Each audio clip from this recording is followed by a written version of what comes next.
새벽에 궁궐은 촛불 냄새와 젖은 흙의 기운으로 깨어났다. 뜰을 가르는 발소리는 가볍고 빠르며 소곤거림처럼 스며들었다. 그 속에서 한 무수리 소녀가 물동이를 꼭 끌어안고 달빛 같은 숨을 고르며 걸었다. 이름은 최 씨였다. 신부는 낮았고 방은 좁았지만 손놀림은 단정했고 말보다 눈빛으로 더 많은 것을 살폈다. 그녀의 하루는 어제와 다르지 않았다. 새벽에 일어나 물과 숯과 천을 챙겨 정각마다 돌며 바닥을 닦고 그늘을 털어내듯 먼지를 정리했다. 낮에는 가마솥에 김을 지키고 밤에는 여닫는 문의 소리를 줄였다. 아무것도 남기지 않는 듯 보였지만 작은 정성들이 겹겹이 쌓여 하루의 모서리를 둥글게 만드는 일이었다. 궁궐은 크고 화려했지만 그 화려함의 밑그림은 낮은 손에서 시작되었다. 무수리의 발자국이 바닥의 광을 살리고 이름 없는 손이 무늬를 돋보이게 했다. 최 씨는 그 일을 사랑이라 말하지 않았으나 자신에게 주어진 자리에서 흔들리지 않으려 애썼다. 높은 사람의 말은 바람처럼 지나가고 낮은 사람의 숨은 바닥으로 스며들었다. 그녀는 그 사이의 온도를 기억했다. 그러다 어느 날 작은 정각에 드리운 그림자가 달라졌다. 왕이 머무는 길목에 서늘한 긴장이 번졌고 모두의 말끝이 짧아졌다. 환국의 바람이 도는 때였다. 한쪽이 오르면 다른 쪽이 내려앉았고 아침의 명이 저녁에는 달라졌다. 정각의 휘장은 자주 갈아달아야 했다. 권력의 먼지는 금세 내려앉았기 때문이다. 왕비가 물러나고 다시 불려오던 날들이 이어졌다. 후궁의 미소는 더 환해졌고 곁눈질은 깊어졌다. 장씨가 자신의 기세를 높이며 궁궐의 중심으로 걸어가던 때에도 최 씨는 대답을 짧게 했다. 예와 질서를 어기는 일은 없었고 말이 필요 없는 자리에서는 침묵으로 머물렀다. 그럴수록 주변 사람들은 그녀의 침착을 눈여겨보았다. 불확실한 계절에 한 사람의 안정은 멀리서도 보였다. 작은 실수 하나가 큰 혀끝에 오르는 곳이 궁궐이었다. 최 씨는 손끝으로 그 실수를 막아내는 법을 배웠다. 물동이를 들고 돌아설 때에도 문지방을 넘어설 때에도 고개를 약간 숙이고 시선을 낮추었다.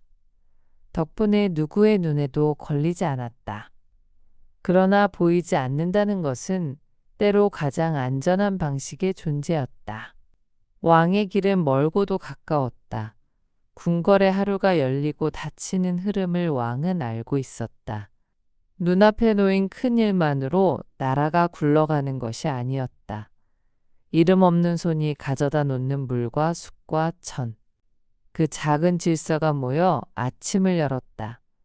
어느 날 왕은 한 정각의 바닥이 유난히 깨끗하게 빛난다는 것을 알아차렸다. 발걸음이 가볍고 향처럼 미묘한 안정이 감돌았다. 왕은 묻지 않았다. 그러나 그 자리를 지키는 이의 성실이 무엇인지 기억했다. 그 무렵 최 씨는 작은 병을 얻었다가 조용히 이겨냈다. 누구에게도 티를 내지 않았으나 일을 맡기는 이들은 알았다. 일을 잘한다는 것은 보이지 않게 잘한다는 뜻이기도 했다. 바람은 다시 방향을 틀었다. 억센 기세가 내려앉고 잊힌 이름들이 돌아왔다. 왕비의 자리가 회복되자 궁은 오래 잠겨있던 숨을 내쉬었다. 기쁨의 표정이 있는가 하면 두려움의 그림자도 있었다. 권력의 추는 멈추지 않기에 오늘의 미소가 내일의 근심이 되기 쉬웠다. 최 씨는 그날도 물동이를 들고 바닥을 닦았다. 그녀의 손은 어제처럼 일정했고 내일처럼 조용했다. 그런 시간 속에서 인연은 별처럼 생겨났다. 누구도 소리내어 말하지 않았고 누구도 과장하지 않았다. 다만 한 존재의 정숙함이 다른 존재의 마음에 남았다. 왕은 사람을 보는 눈이 있었다. 그리고 그 눈은 화려한 치장보다 단정한 생활을 더 오래 기억했다. 최 씨에게도 변화가 왔다. 그녀는 더 가까운 곳에서 시중을 들게 되었고 작은 명칭이 바뀌었다. 서서히 오르는 호칭 뒤에는 늘 같은 마음가짐이 있었다. 더 이상 물동이를 멀리 들고 달릴 필요는 없었지만 마음의 자세는 낮았다. 그녀는 소란을 피하지 않았다. 다만 소란을 만들지 않았다. 그녀가 가까워질수록 어떤 이들은 눈살을 찌푸렸고 어떤 이들은 안도의 한숨을 쉬었다. 권력의 자리는 비어 있지 않았다. 늘 누군가가 그 곁을 바라보는 법이었다. 그러나 최 씨는 곡간처럼 조용한 마음으로 새벽을 맞았다. 왕의 눈길은 그녀의 말이 아니라 삶을 보았다. 일상의 품격은 말로 꾸밀 수 없었다. 어느 봄날 새로운 생명이 태어났다. 아이는 작고 단단했다. 궁궐의 바람은 그날 유난히 깨끗했다. 비단보다 고운 울음이 전각에 번졌고 나무 그늘은 더 깊어졌다. 이름은 연인군이었다. 아이가 자는 동안에도 시대는 움직였다. 누군가는 올라가고 누군가는 물러났다. 세력은 이름을 바꾸며 이어졌다. 최 씨는 아이의 손을 잡아주고 먼저 손을 놓을 때를 배웠다. 아이는 숨과 눈빛으로 세상을 익혔다. 그녀는 아이를 지나치게 숨기지 않았지만 불필요하게 드러내지도 않았다. 그 균형은 어려웠으나 옳았다. 왕의 자손으로 산다는 것은 무수한 눈과 혀 속에서 자란다는 뜻이었기 때문이다. 궁궐의 복도는 길었고 이야기는 길보다 더 길었다. 장씨의 기세가 꺾이고 오랜 질서가 돌아오자 모두의 표정은 달라졌다. 일부는 과거의 잘못을 돌아보았고 일부는 또 다른 기회를 노렸다. 최 씨는 자신의 처소에 향을 피우지 않았다. 향이 없어도 방은 늘 깨끗했고 아이가 앉는 자리는 따뜻했다. 그녀는 수양을 일처럼 했다. 아이의 작은 습관을 고르고 스스로의 과욕을 낮추었다. 궁에서 가장 어려운 일은 지나치지 않는 일이었다. 왕의 얼굴을 자주 만나지 않아도 그녀는 흔들리지 않았다. 사랑은 떠들썩할 필요가 없었다. 사랑은 매일의 규칙으로 아이에게 스며들었다. 연인군은 글을 익히고 자세를 익히며 자랐다. 잘 듣고 천천히 말하는 법을 배웠다. 재능이 빠르면 경솔해지기 쉬운데 아이는 빠르되 급하지 않았다. 스승들은 종종 고개를 끄덕였고 하인들은 아이의 발걸음에 맞추어 문을 열었다. 최 씨는 아이의 옷매무새를 바로잡으며 마음의 매무새도 가다듬었다. 남의 말을 서둘러 믿지 말 것. 자신의 뜻을 너무 앞세우지 말 것. 웃음이 기쁨의 끝이 아니고 눈물이 슬픔의 시작이 아니라는 것. 아이는 그런 말을 문장으로 배우지 않고 살림으로 배웠다. 궁궐 살림은 아이에게 가장 긴 교과서였다. 나라의 계절은 다시 바뀌었다. 다음 왕이 되는 길목에서 많은 이들이 불안해했고 많은 이들이 희망을 품었다. 왕위는 하늘에만 있는 것이 아니라 사람들의 마음에도 있어서 누구나 그 무게를 느꼈다. 최 씨는 멀리서 그 무게를 보았다. 자신이 도울 수 있는 것은 많지 않았다. 다만 아이가 흔들리지 않도록 미리미리 평소를 지키게 하는 일이었다. 평소가 무너지면 큰일이 닥칠 때 버틸 수 없었다. 그녀는 아이에게 아침을 허투루 보내지 말라 가르쳤다. 작은 정리를 잃지 말라 가르쳤다. 의심이 올라오면 일단 숨을 고르라 가르쳤다. 그 배움은 어느 날 한꺼번에 힘을 드러냈다. 살아있는 모든 인연은 언젠가 이별과 마주한다. 최 씨의 기력은 서서히 기울었다. 병의 그림자가 길어지자 주변 사람들은 더 조심스럽게 움직였다. 그녀는 눈빛으로 고마움을 전했고 낮은 목소리로 당부를 남겼다. 아이의 길은 길다. 그 길에서 가장 중요한 것은 마음의 단단함과 온기였다. 명예는 때때로 남이 준다. 그러나 품격은 스스로 지킨다. 그녀는 말보다 예로 그것을 보여주었다. 그녀가 세상을 떠난 날 궁궐의 바람은 잠시 머뭇거렸다. 오래 닦인 바닥은 그날 더 깊은 빛을 냈다. 아이는 울지 않으려 애썼다. 그러나 마음의 바닥에 고인 슬픔은 쉬이 들키지 않았다. 세월이 흘렀다. 연인군은 더 큰 자리에 나아갔다. 형의 뒤를 이어 왕위에 오르자 모두가 숨을 고르듯 고개를 숙였다. 그러나 그의 마음은 먼저 한 사람을 떠올렸다. 가장 밑자리에서 살림을 일으켜 세운 여인. 큰 소리 없이 그늘을 걷어내던 손. 그의 어머니였다. 그는 오랫동안 말하지 못한 감사와 미안함을 마음 깊은 곳에서 꺼냈다.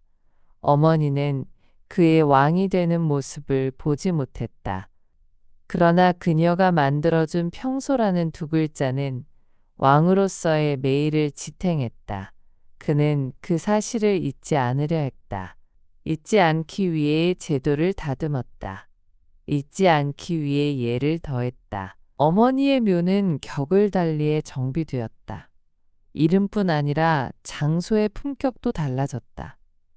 성물은 단정하게 세워지고 길은 조용히 다져졌다. 제사를 모시는 정각도 품위를 갖추었다. 왕은 일정이 바쁜 날에도 그곳을 찾았다. 다녀온 기록은 차곡차곡 남았고 인근의 나무들은 사계절을 덧입으며 자라났다. 그 방문이 정치라는 말도 있었고 사사로운 효라는 말도 있었다. 왕은 그 모든 말 위에 자신의 침묵을 놓았다. 그에게는 필요한 침묵이었다. 군주의 마음이 개인의 마음과 멀어지면 제도는 빈 껍데기가 되기 쉬웠다. 그는 어머니가 가르친 품격을 통치의 언어로 바꾸려 했다. 화려한 말 대신 정확한 행정과 따뜻한 배려를 섞었다. 왕은 때로 회상을 통해 길을 찾았다. 어린 시절 바닥을 닦던 손의 리듬, 겨울밤 문풍지를 고정하던 작은 나무새기, 여름 새벽 물동이에서 피어오르던 얇은 김. 그 모든 것이 왕의 눈에 지도처럼 떠올랐다. 나라는 의식만으로 돌아가지 않았다. 일상의 질서가 무너지면 어떤 큰 제사도 중심을 갖기 어려웠다. 그는 문무의 균형을 강조했고 흩어진 마음을 모으는 제도를 정비했다. 백성의 삶에서 불필요한 굴곡을 줄이고자 했다. 꾸중은 냉정했으나 사랑은 끈기 있었다. 정치의 말은 날카로울 수 있지만 행정의 손은 따뜻할 수 있었다. 그는 그 둘을 함께 붙잡으려 했다. 어머니의 삶은 그에게 기준이 되었다. 화려하지 않되 흐트러지지 않는 기준. 낮되 작아지지 않는 기준. 최 씨의 생은 신분의 벽을 단번에 넘어선 영웅담이 아니었다. 천천히 쌓은 생활의 태도가 신분의 벽을 조용히 흔든 이야기였다. 그녀가 받은 총애는 우연이라 말할 수도 있었다. 그러나 그 우연이 오래 지속되려면 필연이 필요했다. 그 필연은 성실이었다. 성실은 누구의 것도 아니고 누구의 것일 수도 있었다.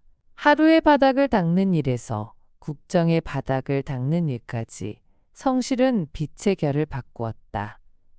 왕은 그 사실을 자신의 시대 언어로 옮겼다. 사람들은 최 씨를 두고 많은 이야기를 만들었다. 전해지는 말들은 종종 극적이었다. 그러나 왕은 어머니를 전하는 말에서 극적인 장식들을 걷어냈다. 그녀가 누구였는지는 장식 없이도 충분했다. 오랜 침묵과 규칙과 절제가 그녀의 이름을 만들었다. 왕이 성묘를 마치고 돌아오는 길에 보던 하늘은 늘 같지 않았다. 어떤 날은 구름이 낮게 깔렸고 어떤 날은 햇살이 비단처럼 펴졌다. 그 변화 속에서 변하지 않는 것을 붙잡는 일이 왕의 일이라 생각했다. 변하지 않는 것은 효의 마음만이 아니라 일의 방식이었다. 바쁜 날에도 순서를 잃지 않는 일. 분노의 말 앞에서도 목소리를 높이지 않는 일. 그는 그런 방식을 택했다. 어머니의 방에는 늘 조금의 빈자리가 있었다. 물건을 많이 들이지 않았고 장식은 간소했다. 그 빈자리 덕에 숨이 쉬었다. 왕은 나라의 살림에서도 그런 빈자리를 남기려 했다. 필요한 것과 과한 것을 가르는 기준을 세웠다. 다스림은 더하는 일이기도 했지만 덜어내는 일이기도 했다. 그는 때때로 너무 많은 법이 삶을 무겁게 만든다는 것을 알았다. 그래서 꼭 필요한 법을 단단히 하고 불필요한 절차를 씻어내렸다. 궁궐의 바닥을 닦듯 제도의 바닥을 닦았다. 닦는 일은 화려하지 않지만 끝나고 나면 모두가 알았다. 발걸음이 가벼워졌기 때문이다. 시간은 더 흘렀다. 어머니의 묘역나무가 굵어졌고 재앙의 절차는 더 단정해졌다. 왕의 머리는 휘어졌고 곁에 두는 지팡이는 손에 잘 익었다. 그는 발걸음이 느려진 만큼 말을 더 아꼈다. 말의 무게를 알게 되었기 때문이다. 말은 기록으로 남아 후대의 기준이 된다. 그는 기록이 말하는 왕보다 삶이 말하는 왕이 되기를 바랐다. 사람들이 그의 정치를 두고 평가할 때에도 그는 어머니의 이름이 함께 떠오르기를 바랐다. 권력의 정점에서 그는 가장 낮은 방의 기억을 붙잡았다. 그 기억이 없으면 왕이라는 자리도 공허하다고 생각했다. 어느 날 저녁 노을이 궁의 기와를 붉게 물들였다. 그는 뜰을 천천히 걸었다. 바람은 부드럽고 소리는 얕았다. 그때 한 궁인이 조용히 엎드렸다. 왕은 고개를 끄덕였다. 얘는 사람을 세우고 절제는 나라를 세운다. 그는 그 말을 마음속에서 되뇌었다. 이 평범한 문장이야말로 어머니가 남긴 모든 가르침을 닮아 있었다. 예와 절제는 눈에 잘 띄지 않는다. 그러나 그 둘이 사라지면 모든 것이 눈에 거슬린다. 왕은 그 사실을 너무 잘 알았다. 어린 시절부터 매일 본 풍경이 그를 길렀다.